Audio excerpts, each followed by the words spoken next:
wish you to speak with Tommy Trafford. What has Mr. Trafford done now? Robert said he's the best secretary he's ever had. Well, Tommy has proposed to me again. Again? Tommy really does nothing but propose to me. He proposed to me last night in the music room, where I was quite unprotected as there was an elaborate trio going on. Musical people are so absurdly unreasonable. They always want one to be perfectly dumb at the very moment when one is longing to be absolutely deaf. I quite agree. And then he proposed to me again this morning, in front of that dreadful statue of Arkley's. Really, the things that go on in front of that work of art. The police should interfere. I am very fond of Tommy, but his methods of proposing are quite out of date.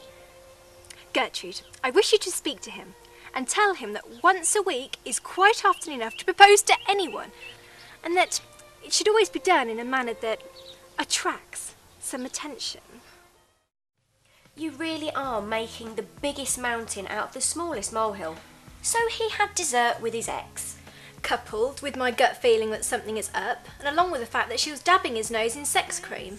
It was whipped cream. It was sexual. You saw it. And then triple that with his really weird behaviour last night when we were out to dinner. Something happened. I mean, it was at one point so romantic. And then the waiter brings over this fruit cobbler, which he ordered, by the way, and as I'm eating it, with every bite, his face fell. Now, either he doesn't like the way I chew, or something just happened. And then quadruple it with him cancelling lunch today. Look, why don't you talk to him? Why? Why, so what, he can lie? No, he hasn't lied. If he'd cheat, then he'd lie. No, he hasn't cheated. He cancelled lunch with me so that he'd get whipped cream by her. No, I don't trust him. And that is what this is all about. If I did trust him, then none of this would bother me. Look, why don't you just talk to him? Well, I did. I called him 20 minutes ago. It didn't go well. I broke up with him. Oh, you know what I mean, though.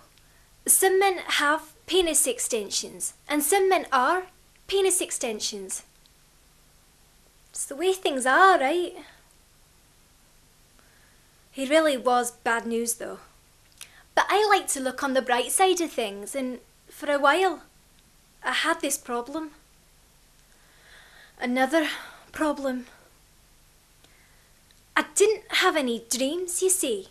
And, well, if you don't dream, you go crazy. I read that somewhere. So I went to the doctor who sent me to this shrink, who asked me all about my life. And at the end of it, he said, well, you really don't have any worries.